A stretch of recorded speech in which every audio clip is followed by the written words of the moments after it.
Are you an SDR, BDR, or an ADR who's ready to step up to management? Are you a current team lead or SDR manager who wants to go to the next level in your career?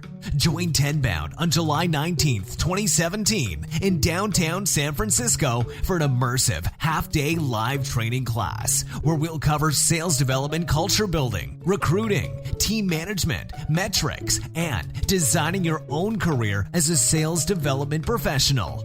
You don't want to miss this exclusive opportunity. Sign up today at tenbound.com/events. That's tenbound.com/events. Hello, and welcome to the Sales Development Podcast. Thank you so much for joining us. This is David Delaney with another awesome show. I have today my esteemed guest who I've been trying to get on the show for a long time, and I'm glad you could make it today, Mr. Chris Casillas with Appfolio. How you doing today, Chris? I'm doing fantastic. Thank you for having me, David. Oh, thank you. Thanks for making the time. I initially met you, I think, at the Topo conference a couple months ago, and we got to talking. I looked at the stuff that you've been doing.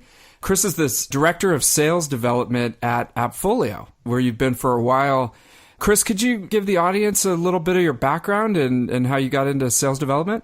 Sure. So I've been at the same company now for 8.5 years, which I think is a bit unheard of these days. So I've been doing all things sales for a little over 10 years now. I started off at Citrix Online, the go-to-meeting guys, and that was in late 2006. Just kind of fell into that job doing B2B sales. Was hired on when I was 19 years old as almost like an experiment to see what happens if we give some kid who knows nothing a bunch of training and guidance and see what can possibly transpire from that. And it ended up working out really well for them and really well for me too. So much so that after a couple of years, those same guys that started that company, the founder and core management team, behind GoToMeeting, they started this company called Appfolio. So they asked me to come on board when they were about 30 employees and started doing sales for them there. Was one of the very first salespeople and went from just having a handful of customers to thousands and thousands, tens of thousands, to now being a publicly traded company. And we just told the street that we're now profitable. So it's been a fun ride. Oh, man, that is amazing. And I've got a ton of questions, but what does Appfolio do for their customers? Yeah, so we create cloud-based software for specific industries. So right now we serve the property management and legal verticals. Okay, great. And so you were working with these guys. They decided to start a company, and they went and grabbed you. Man, you're going to get a lot of recruiting calls after this. I hope you don't mind. So what was it about working with you that made them say, hey, man, we're starting a new company. I want to call Chris?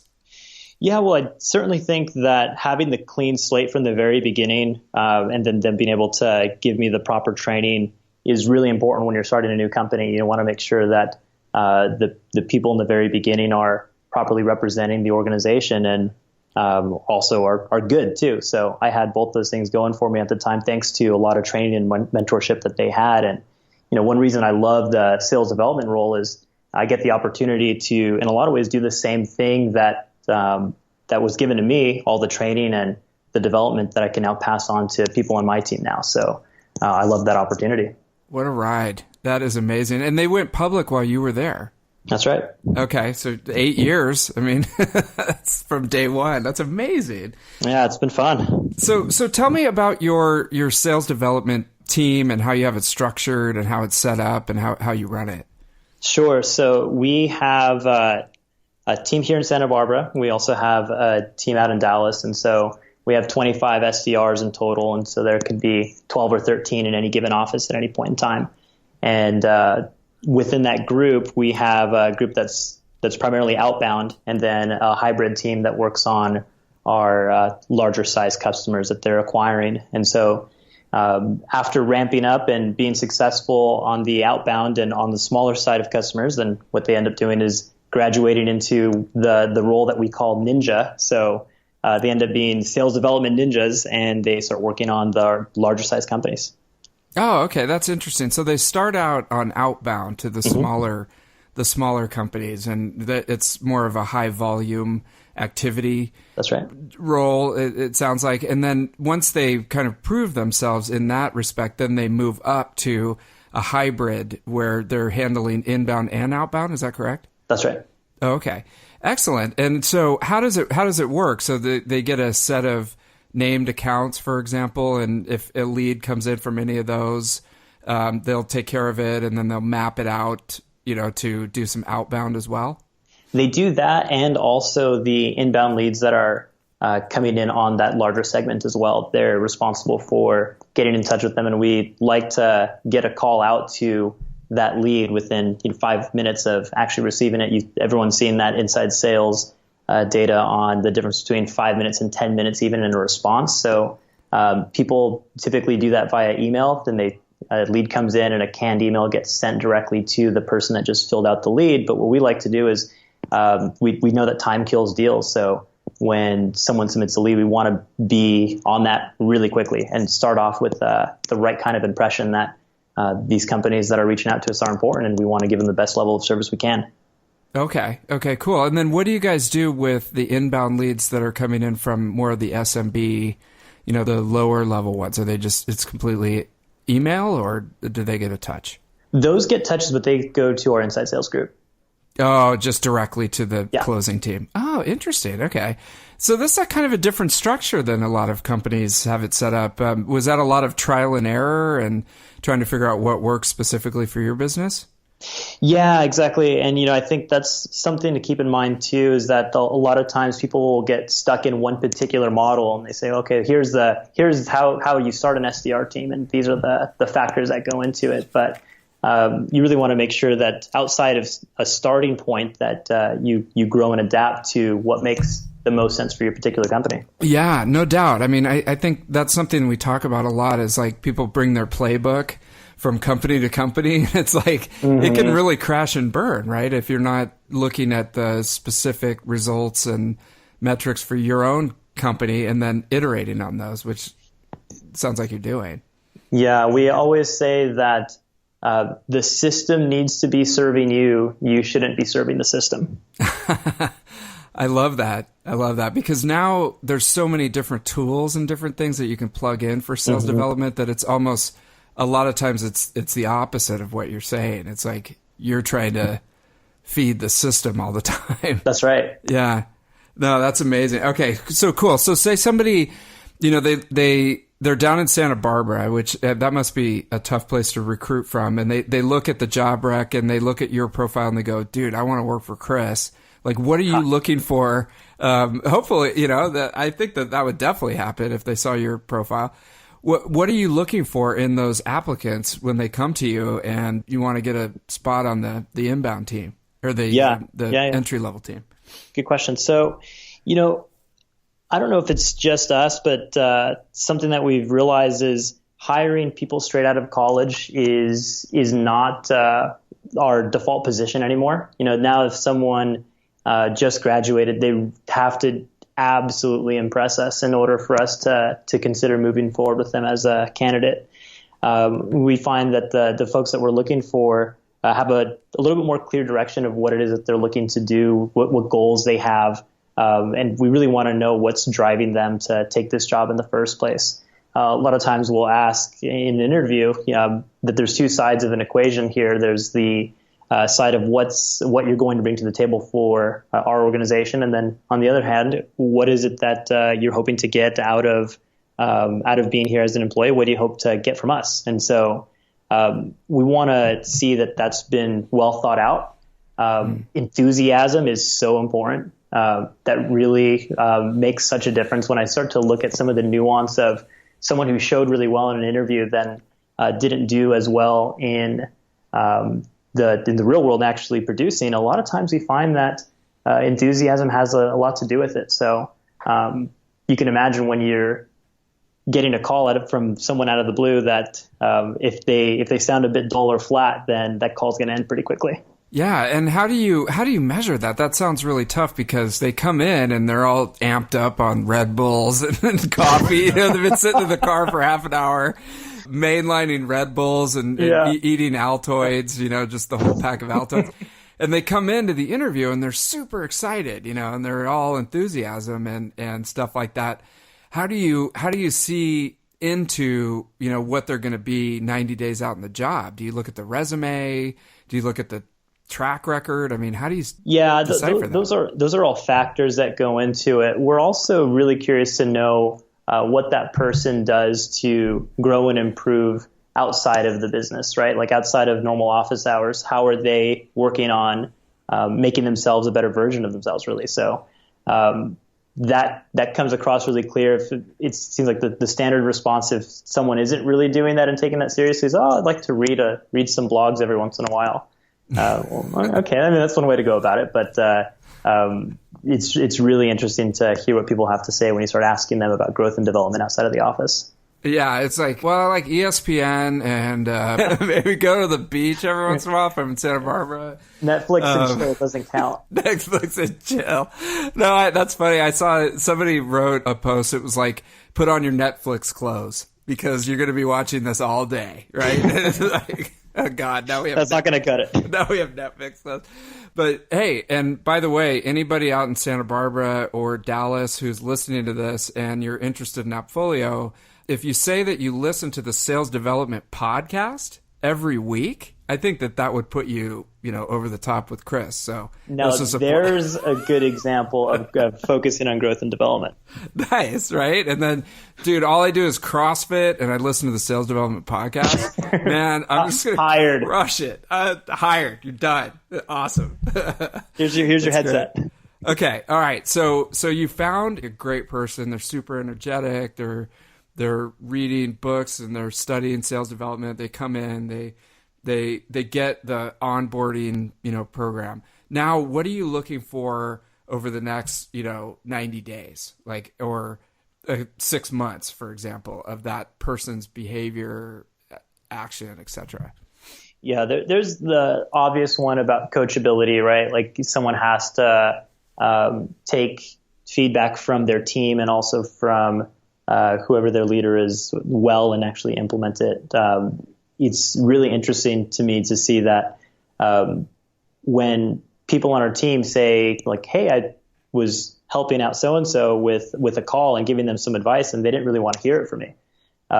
That's always a sign that we got some challenges, not even that they're necessarily their manager. It could be a peer that's giving them some advice. But if they're not taking that with the kind of enthusiasm that we expect, then we definitely know that we might have some challenges. The other thing is that having a growth mindset is so important. There's that concept of a growth mindset versus a fixed mindset that Carol Dweck talks about. And this is so important to us because it really has an effect inside and outside of the office. The idea that let's say you're not a morning person, it's the idea of saying that you're not a morning person yet, right? It's this understanding that you can change. And that plays a lot into who's going to be successful and who's not, the folks that really internalize that. I'm just thinking, one of the things being an SDR management is you put a lot of thought and focus on training and coaching people, but then to see it not translate to different behavior on the floor has got to be frustrating.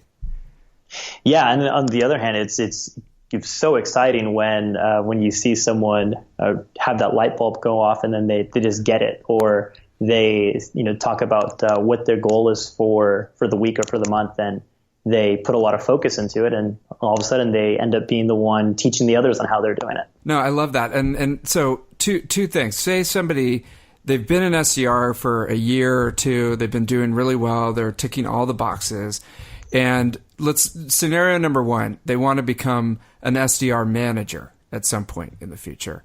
What should they be doing to prepare themselves to take that step up? Like, say, if a team lead role opens up on your team or a manager role opens up on, beneath you. Yeah, good question. So I think there's a few things with that. The first one, and this is something that I've really embodied throughout my career that's been extraordinarily helpful for me, is just not waiting for the job title or not waiting for the position to add value in a way that's outside the scope of your job description. That's something that there's nothing stopping you from doing that, right? Like anyone can can start taking some initiative. And if you're doing the right things, there's no way that your leader is going to say, "Hey, stop doing that." They're going to be really glad that you're taking some initiative. And so I would say the first thing is that position is going to go, first and foremost to the person who's already doing aspects of the job without necessarily waiting for a position to be open. That's the first thing. Yes. Okay. I love that. So crush your number, be really good at the current job that you're in, but also expand, and don't just sit there and wait for someone to give you the title. Take it another step by yourself without waiting. So, okay. So, and then on the other hand, what if they want to become a sales rep? They want to step up to become an account executive, from an SDR to account executive. What are 2 or 3 things that maybe they should be doing right now to be ready for that a year from now? Definitely, yeah. So I think you should start to get to know some of the folks on the inside sales team. The best, of course, are the people who went through the SDR program and have now are the top producers on the inside sales floor. Those are the guys that you want to take out to lunch and start to get to know and understand what their path and their journey look like. Because every company is going to have their own nuances of how it's done, but talking to someone who's actually done the thing that you're looking to accomplish is always the right place to start. I think, just having business acumen, it takes some experience to understand it, but the more that it seems like that you can understand how a business operates and how a business makes money, you're going to be better at trying to work with potential customers to, solve their business issues. If you don't know how a business runs on a basic level, because a lot of us, I was a liberal arts major. I mean, I didn't know anything about business. It took me 20 years to figure out how it works. But if you're just 2 or 3 years out of school, hey, figure out how businesses make money and how your solution specifically can help them as much as you can, I would say. Couldn't agree more. Yeah. Yeah. So more like on the tactical front, as you're working with SDRs and the management, have you seen anything, in your experience that's been working more effectively than maybe you would have thought, or something that you've seen come up recently? And then on the flip side, is there anything that just doesn't work anymore as far as brokering conversations with prospects? Anything that you've seen on either side that, we should be aware of? Yeah, good question. Well, I think on the what's not working as well, this has been our own experience, then also just a conversation with other sales development leaders that I've spoken with, that the high volume play of just rapid churn and burn of accounts and churn and burn of the people that you're working with is not the best approach. It's certainly not sustainable. Something that we were talking about before this was doing personalization at scale, right? Because everyone's saying that no one's really reading these emails anymore from sales development reps, and except for the ones that are highly personalized, and that does work. But how do you scale that? Well, it's really hard. So I think the question becomes, instead of how do we scale it, is who are the particular accounts that are worth putting in the effort? The prioritization and personalization, it's just, I think that with the dawn of these sales automation platforms that have come out in the last 5 years, because I remember, and you do too, you've been around for a while, before the sales automation platforms were given to SDRs, we just had like lead lists and Salesforce and Excel sheets, and it was super slow and clunky. I had like Post-it notes and all this stuff, like trying to figure it out. But now we've basically given SDRs marketing automation programs, just like Marketo or Pardot or HubSpot, and said, dude, have at it, man. And I just got an email today. It said, "Hi, first name," and it was just a token, and I was just like, dude, that is so wrong. It's 2017. Come on. That's exactly. I was going to go, dude, in 2010, okay, we were just all trying to figure out how these things work. Okay. But now, but, on the flip side, Outreach just took a round for $30 million from very reputable VC firms. They're crushing it. Yeah. As Mark Costigo would say, they're krilling it. They're crushing it and killing it. I don't know what that means, but they're crushing it over there. So people are buying these things, Chris, and they're plugging them in and they're giving them to people, and then it's like they're sending out millions of emails that no one's reading. So what do we do? I mean, the approach that we're taking is get really smart about who is it that we actually want to win, and then be thoughtful about how we approach those folks. Right. Okay. And then what do you say? I ask this all the time on the show. What do you say to the sales leader, the old school sales leader who walks around and it's really quiet on the sales floor? There's just tap, tap, tap. Everyone's researching. They're sending emails. They're being super like personalized about things. Like, what do we say to those guys? Because they think that it should be loud and crazy on the sales floor because you're talking to all these people and you're making all these calls. Right. Yeah. I mean, I would say for that, I would always just go back to making sure that whatever it is that we're doing is actually being effective in the first place. So like if we're hitting the number and it's really quiet on the sales floor, then great. Who cares? If it's not, then you definitely have some things to be thinking about. And I mean, we know for certain that a call and email combo is more effective than just sending out an email. So it's not like make 180 calls today and send 2 emails is going to work anymore. But we also don't believe that just sending out 50 personalized emails and not picking up the phone is going to work either. So there definitely has to be a balance. Okay. And I just remember I talked to John Miller I asked John Miller the same question, and he said, well, why don't you just do this? Personalize all day, and to your point, as long as the data is fleshing it out, it's working, you're hitting your numbers, great. And then when the old school VP of sales walks by, have everybody start making phone calls. Problem solved. And I'm like, okay, I'm getting this from the guy who started Marketo, now runs a gate. Okay, this is what we're gonna do. Yeah, absolutely. So that is funny. So Chris, what I'm really curious about is the new trend around account-based sales development and how you organize account-based sales development, particularly at Appfolio. And we talked a little bit about the one metric or a handful of metrics that you really pay attention to around account to opportunity conversion rate. So how do you use that? How do you monitor that if you can't do it, easily in Salesforce? You got to set it up. And what do you use that metric for in order to coach your team? Yeah, good question. So with account based, I think it's important to first start with why. Like, why are we doing account based? And for a lot of people, what it comes down to, and certainly the case for us, is that we're looking to ensure that our focus is on the highest value customers that are going to be the most successful for us and the most successful users of our software. And the other one is we want to ensure that we're increasing efficiency. You don't want to spend all this effort on accounts that just have such a low likelihood of turning into an opportunity. And so that's why we really focus on our account to opportunity conversion rate. And that's the number of accounts that you're targeting in any given time frame and the amount of opportunities that came from that in that same time frame. And that really tells you what your efficiency looks like, because the less accounts that your SDRs need to target in order to generate an opportunity, the easier their job is and the more you can expect out of them. And so Salesforce doesn't do a really good job of just spitting that report out for a number of reasons. So we've had to move past the dogma of not using spreadsheets, and we do use a spreadsheet to track this.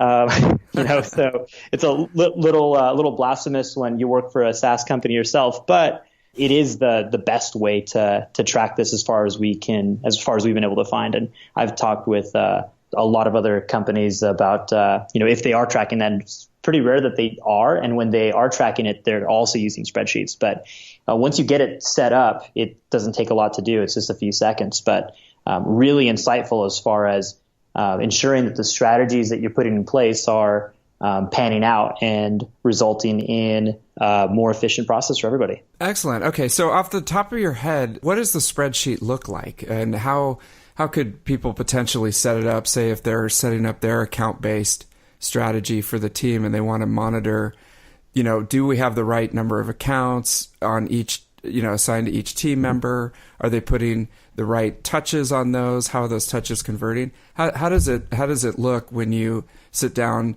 Monday morning and you go, okay, here's the new data and this is what we're going to do with it? Yeah, the best way to start is to take your snapshot based on how long you think it takes for accounts to turn into opportunities from when they're first engaged. So, for us, we look at it in a month time frame. We also look at it in a quarter time frame, but monthly is the most helpful because we can take some action on it a lot quicker.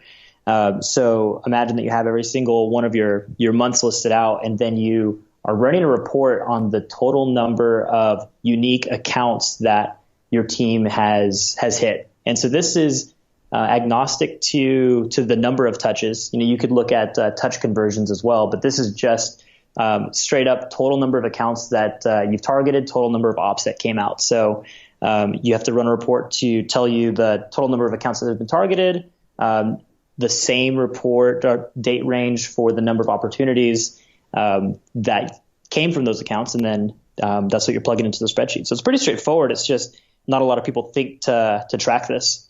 Yeah, definitely. And then is that something that you share with the marketing department, or do you have some support from marketing to say, okay, this month, here's our list of accounts that we're going after. Can you provide us with some air cover? Yeah, definitely. And a lot of times we do that based on campaigns. Like we go after accounts of a certain profile, and then we work closely with marketing to ensure that, before we go after those accounts and then during, we have some air cover for marketing.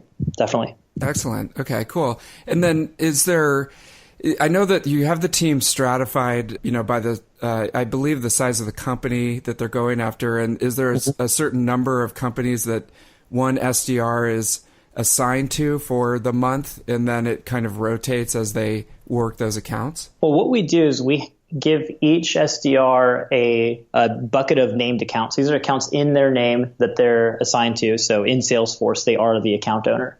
And, imagine this being the bucket of accounts that they're working strategically, and they're working them until they get to some kind of a roadblock that says, like, there's no way that that we can move forward with this, or timing is such that it doesn't make sense for me to continue to work it.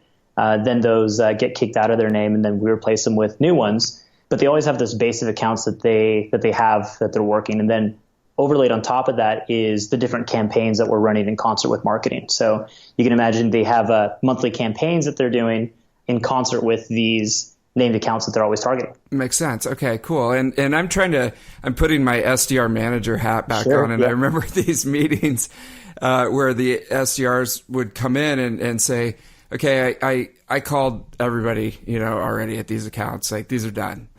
How if the SDR comes into a manager meeting and they're like, I've already called through all these, there's no interest at all at these companies. How do you verify that, or how do you dig into that and say, well, wait a minute, there's like 12 potential buyers at these companies, and we have a 12-point cadence that we're supposed to bring them all through. How does that even make sense?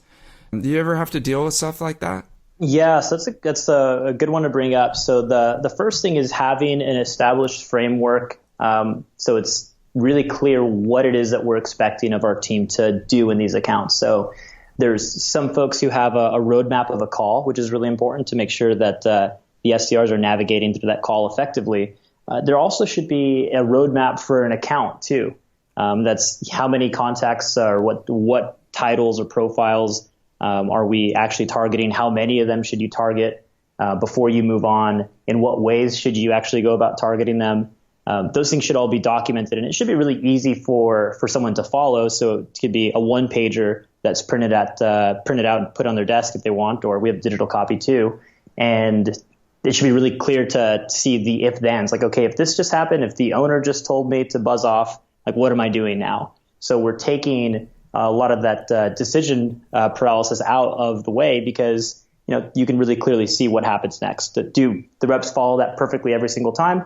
No, they do a good job, but they're not following it perfectly every single time. So we have a request for removal process, and that's something that we developed where you can imagine that you're logging your call results. One of our results is a request for removal, and then there's a particular category for why the rep thinks that we shouldn't no longer target this right now in their names. That could be, a litany of things, and it's going to depend on your business, what makes the most sense. But just some examples would be like they're in a long-term contract right now. So does it make sense for me to continue to put this in my name? I've tried all the different key contacts that the roadmap requires, and I wasn't able to get any traction. And then we can review that and see what the execution looked like, so on and so forth. So yeah, having a clear, distinct process for that is important, because you don't want to have an account-based system framework and then all of a sudden you feel like it just turned into the same high velocity, low quality touch cadence that SDRs used to do in the past. Right, exactly. And I think a great point that you're making is that you have these gates tracked in Salesforce so that they have to click a box or do a drop-down menu, and you're collecting data. So you can run a report on an individual, like in that scenario where they keep coming back and saying, I called everybody, there's no interest at these accounts, I need new accounts. Well, okay, hold on. Like, let's run the report. Let's dig in. Like, why specifically did this one get checked off as not interested? And then you can go in and go, well, wait a minute. You've got this process of dealing with accounts, and we missed a few steps here, right? And that's kind of how you have it set up. Yeah, and you really want to make sure that when you make this transition, that you're making it really clear to the SDRs why this transition is happening, because you'll find that the folks who have been on the team for a longer period of time, if they're used to doing it a different way, you have to craft that lens a little bit better to make sure that they are understanding why you're changing to this method. And one of the best ways to do that is to work with if you want to do more of a slow rollout, is work with a few reps who are already doing something like that, and then find some success stories from them, share those success stories, and champion what they're doing as an example of like, hey, this is where we're going. Like the thing that Connor is doing is what we all need to start doing. And that becomes a good way to start bridging that gap between, where you're already at and to where you want to go. And then all your new reps that come in, that just becomes the standard way of doing business, and they start off on the right foot from the very beginning. Yeah, exactly. And it seems, with launching an account-based program, the communication is huge. I mean, selling the benefits to the SDRs is usually pretty straightforward, because they're open to new ideas, and they want to try something that works and not keep bumping their head against the wall. And they realize that it's just a different set of motions that you're putting in place. I think another big challenge to think about is the communication, up and sideways at the company on launching an account-based program, because it takes longer. There's different metrics that you're following. It's not the traditional churn and burn SDR program anymore. And so if, like, you've been there for a long time, so you've got a great relationship, I'm sure, with everybody that's involved. But at some companies, you get a lot of pushback if you try to implement an account-based model, because all of a sudden, they're not making 500 phone calls a day anymore. They're making 50 strategic phone calls and sending out 50 strategic emails and things like that. So. Yeah, definitely. Yeah, I mean, that communication plan, I think, is something that's super important if you want to do an account-based approach, and something to definitely think about, not just to the SDRs, but sideways and up. Yeah, for sure. And that another thing is the alignment with sales. Like, what is sales looking for from the SDRs, and what are they considering a qualified opportunity? And I know that you've put in a lot of work to make sure that you're in alignment with sales. What are some of the things that folks can do to make sure that now we've put in all this work, we've found somebody who wants to talk to us, they're going to sit down, they're going to give us 15 minutes, and that sales takes it and runs with it and has a successful result? Yeah, that's something that we hear a lot of other organizations wanting to get better at. And what we found that works really well for us is starting with a common language across both groups. So you can imagine that if you have a set of distinctions that everyone understands, that are documented and over communicated, that we can all get on the same page and create a little bit of harmony here. So what we find is that starting with the standard stuff of like what is an SQL, what is a sales qualified lead, we have documented out specifically when it is that we pass someone over to the sales team. So it's really clear based on this criteria that we're passing someone over, and if it doesn't meet this criteria, we're not. So that's the first one. It's like who are you actually setting up with these meetings, and what's the criteria for doing so? That should be something that is documented, agreed on by all the sales leaders before rolling that out to the broader team. But getting consensus on that is definitely the first step. You also want to make sure that the handoff is done really well. So at least once a week, we'll have joint stand-up meetings with the SDR team as well as the sales team. We'll all get together and we'll have different topics that we need to iron out. Like if we're seeing that we're getting a little clunky with our handoffs, we just talk about what's working, what's not. By all the reps getting on the same page and having that open dialogue to talk to each other, both SDR and sales, it really goes a long way. I can't say enough about that. And you find that some of your best reps are doing some amazing things that you might not even be aware of, but that comes out in those discussions. So it's a great time to share some best practices too. I love that. Yeah. There's a few other things too, like ensuring that the notes are front and center that the SDR took for the salesperson and the sales manager. So we create a 0% opportunity like most folks do. And we have an SDR notes section in the opportunity. So the SDR puts their notes, and we have a certain format that we use. That way it's consistent across the board. And so what that means is anytime a sales manager is looking through the different SDR appointments or opportunities that any one of the reps has, they know exactly why the SDR passed it to their rep in the first place. So that way they know how to best coach to it. Same thing with a salesperson. They're juggling a lot of deals. It could be hard sometimes to remember what was it that really got the interest sparked in the first place, or any other dynamics of that deal. Those are all there in the SDR notes on the opportunity. So you don't have to dig through tasks or activities to find it. I love that. I'm such a big fan of using the opportunity in that way. And that also takes some convincing internally, because most sales leaders are used to using the opportunity. They're like, they take it literally, like this is an opportunity. And you're like, well, no, it's an opportunity object in Salesforce, but right now it's pre-opportunity. It's not until it becomes, 20% that it actually should show up on a sales leader's report. And what's great about that is that you can run a report really easily in Salesforce that says, these were sourced by an SDR because they're created by an SDR. So you can literally track from source to close every deal that came through the SDR program. I love that. So a couple of things. This is great. One is, I love how you guys put the qualification notes in there. I would definitely say for SDR managers, you got to get in the weeds, man. I mean, totally. SDR managers have to live in the weeds as far as inspecting what they expect, right? And to have it all right there. You can't take a high level approach to running an SDR team, because I'm just thinking back to my experience. You go in and you start looking at the notes and you're like, holy crap, we need to talk, right? Because it's all in there. And if it's not up to the standard that you expect from the team, then you need to have a coaching conversation. You know what I mean? Yeah, that's exactly right. And, digging into the weeds, you start to get some insights too that can really help out the team. So a good example is we started going through the weeds and we were asking the question, how can we get a higher conversion rate on what we're passing over? Because, we all have an owner's mindset here. We're looking to first and foremost see how we can help the company and then our individual team.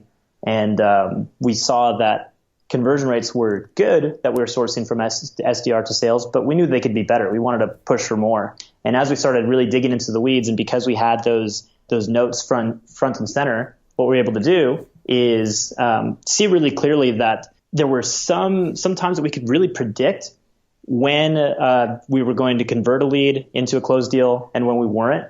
based on some of the things that the prospect told the salesperson or the SDR. So a good example is we found that there's a clear distinction between those people that we pass over that are open to talk about software or about their business, and those that are ready to evaluate. Maybe they're already in an evaluation, or they've been putting off an evaluation, and you called them at the right time to motivate them to do it. And we created that distinction, and we got sales on board with this idea that we're going to be passing people over that are open to talk and people that are ready to evaluate. And it's our job to make sure that we let you know who it is that you're getting based on their buyer's journey, right? Like, you have people that understand that they have a need, they have a problem that they want to solve. They're not sure that our solution is what's going to solve it, but they know that they want to do better by their business. And so those people are really more curious or just open to talking about what we have to offer. People that are further along their buyer's journey, those that are ready to evaluate, they know they got a problem they got to solve. They know that software can do it, and they want to go through an evaluation. And we now have different playbooks that the sales team runs depending on where that prospect is at on their buyer's journey. And that's all coming from the SDR's insight based on what they're able to gather before they actually send them over. Oh, that is super helpful. I mean, I'm just thinking from sitting as a sales rep, to have that information would make a huge difference in, how you run the call. And that's why you guys have developed playbooks. Great idea. Yeah, exactly. Yeah. And the last quick thing that the first thing actually that you mentioned was having that shared upon vocabulary and the shared upon, definition for what a SQL is, et cetera. And that's critical. If you don't have something like that, you got to get that in place first. And because it drives a lot of, it's kind of the root of the success in a lot of ways, because you're also looking at the comp plan for SDRs based on an SQL. So if they come back to you and they say, I'm supposed to be paid on SQLs, but there's no set vocabulary and definition for what that is, and it's not agreed upon by the sales leadership and you, then you're kind of caught with your pants down, right? And that's not good. No one wants that. No. Yeah, for sure. I mean, we've even documented and got the agreement and alignment with sales on, okay, so this is when we're going to pass something over to sales. And then on the sales end, because we do everything based on opportunity, and when it gets to a certain stage, we say, when are we flipping this to the appropriate stage to say that this is, in fact, an SQL. And, we have the criteria documented really clearly for when a salesperson is to do that. Right, exactly. And it also kind of informs, you can get on the same page early to say, we're going for initial conversations, or we want to make sure that they have budget and authority immediately, or we want full budget, authority, need, and time frame. And we can get that out, as a discussion and on paper and agreed upon, so that you kind of take personalities out of the equation and you replace it with process. Because obviously sales development, sales leadership, there's a lot of personalities. There's a lot of, for sure. There's a lot of big personalities, and the way to kind of take personality out of it as much as you possibly can and have it a process is agree upon it, get it down on paper, and then move forward with it. So exactly. I love that. And then the coaching aspect. So now you've, honed in on what the metrics are to convert an account to an opportunity. You're really focused on that. And you've got the service level agreement down. You're working on the handoffs. You've got good qualification notes that you can look at. Now you've got some great pieces of information for coaching. How do you take that, Chris, and translate it to better performance, on phone calls and emails and things like that? Yeah, so I love the books, 7 Habits of Highly Effective People. And one of the things that they talk about is seeking first to understand, then to be understood. And I couldn't think of a better thing a lens to use when you're considering coaching your team. So what we find is that you can take a lot of the different things that you're trying to help your reps get better at and really distill it down into figuring out why it is that they aren't doing the behavior that you want. And what we typically can boil it down to is there's a knowledge gap. Like they don't actually know how to do the thing that you're expecting them to do. The other thing is this idea that belief governs behavior. So if it turns out that they actually know what it is that you're asking them to do, but in their mind, they believe that they have a better way, or they just frankly believe that what you're telling them to do isn't going to work, then for sure they're not going to put that action in place, right? So those two are pretty easy to work through. The knowledge gap is just, asking them more about, why it is that this happened, whatever that thing is. I'm trying to think of a good example here that we could use to make this a little bit easier. Go ahead. Maybe you can think of one. Yeah. But, for example, you've got all the personas and pain points written out in the playbook, but they're running a different play against the wrong persona, for example, like an evaluator, and they're trying to run the decision maker play, for example. So you have to take a step back and re-engage them with the knowledge that, hey, you're running the wrong play. This is the wrong person. It's just a knowledge gap that they have. Right. And let's say that that they just got shut down by the CEO, and now they're going to go to one of the VPs.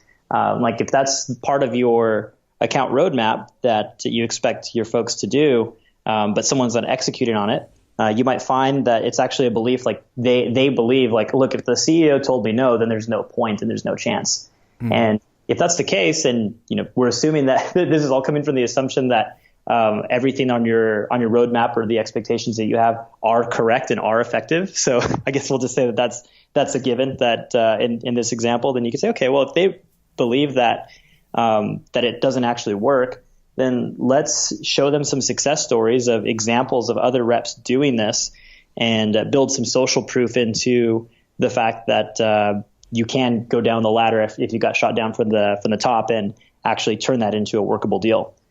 So if you find that the belief is not in line with what it is that you're expecting, then giving them some concrete examples of it working in action is just a really good way to overcome that belief that can really stop you from getting the performance that you want.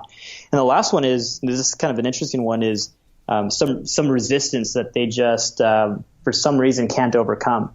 Imagine that you have someone that just never calls anyone on the C level. And you start looking at the accounts that they're always talking to VPs and directors, but they're never actually going into the C level. It might be that they just get a little bit afraid, that they don't have a lot of confidence in themselves or in what they're actually going to pitch and say to that C level executive. And so sometimes just making them feel better, feel more confident. And there's all kinds of ways that you can do that. But we find that those three things really can, if you use that as your guidepost for helping someone get to where they need to be, instead of thinking like, oh, my guys are just lazy, or oh, they just don't want to do it.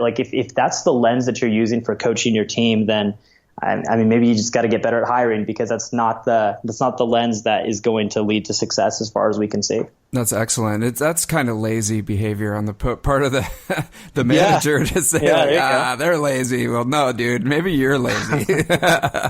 But no, and in the back of my mind, I'm thinking, God, that's why the coachability is such a critical aspect of hiring a great SDR, because if you've got a knowledge gap, hey, if you're coachable and you're open, you're going to dive in and learn how to get over that. If your belief is governing your behavior, if you're just kind of a grumbly guy in the back of the class who makes snarky comments, you're just going to stick with that belief and not move forward. And then if you've got resistance and you can't break through that emotionally, then you're just going to keep going down that rabbit hole. So it all kind of comes down to, are you coachable and intellectually curious, to be able to get better? And then also, do you have a great leader like Chris who will peel back the onion a little bit instead of just going, you guys are a bunch of bums, Yeah, I can't say enough about Stephen Chalmers in Santa Barbara and Evan Carr out in Dallas. These guys are just all-stars when it comes to coaching and training our guys, and a lot of good comes out of those discussions. We, for example, had one rep who was just doing amazing, and then all of a sudden her performance started to drop, and in having a conversation, it turned out that she was starting to feel like she needed to give the very best of the best. Like she was saying, like, I feel like I have to give these meetings on a silver platter to the sales team. And it was because she had that belief that her performance was dropped. It wasn't because she was a bad caller or just forgot how to cold call. That's not what happened. So those can become really productive conversations that can lead to some quick change too. Yeah. We're dealing with human beings. I mean, they could, you got to peel it back and understand what's going on with them. There could be something going on at home. They could be getting discouraged. They could have, think that they were going to get promoted a long time ago, and now they're starting to look for another job. So that aspect of it. Now, you've got some great managers, and I don't want to make it sound like it's an impossible job, but you really do. You got to be analytical. You got to be in the weeds constantly. You got to be kind of a psychologist almost, like for sure. Get people to open up about what's going on. But I wrote a blog post a couple months ago. It's 2017, the year of the SDR manager.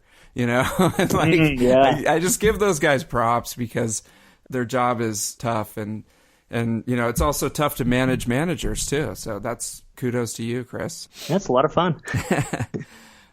Well, that's cool. Okay, so switching gears, you're obviously running this huge team. You've been with these guys for 10 years now.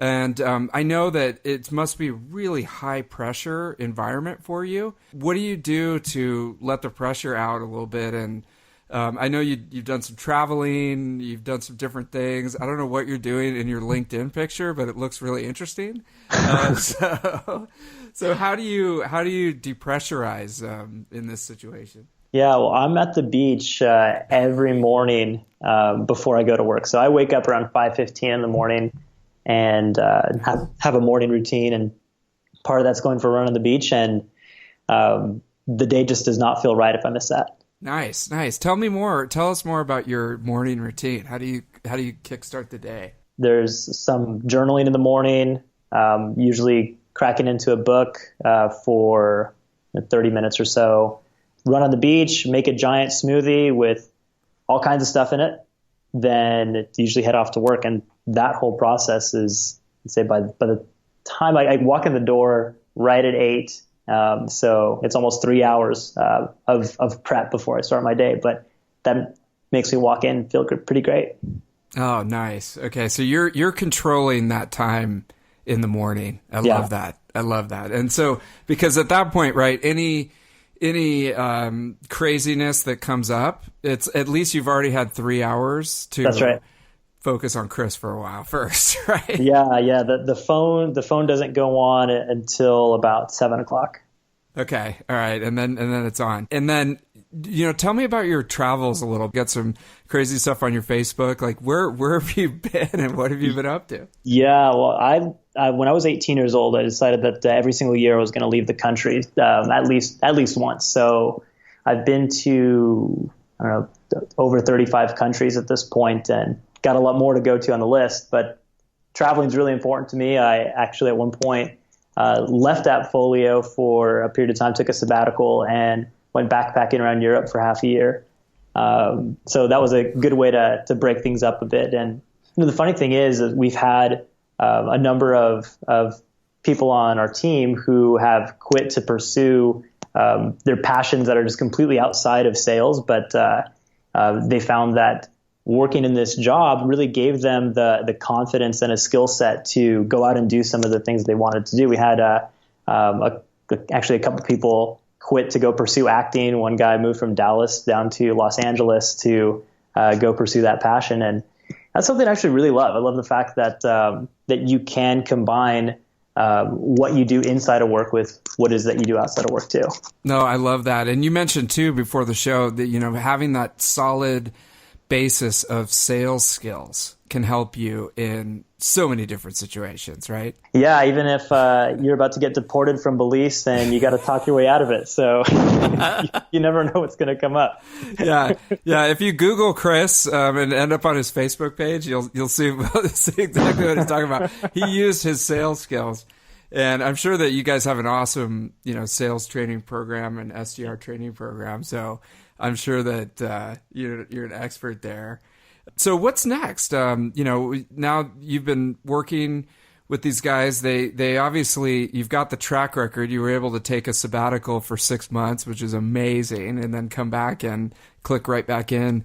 What's next for you, Chris? My approach has always been be useful, provide as much value as you possibly can in and outside of your job description, and things will take care of themselves. So, I've had 4 different positions now at Appfolio, and that's been the motto that I followed the whole time, and that's always served me really well. So without having to get too focused on what that outcome is going to look like necessarily, I know that Appfolio is a growing company and we continue to be successful. And so long as I help them with that success, I'm sure there's going to be something else along the way that's going to make sense when the time is right.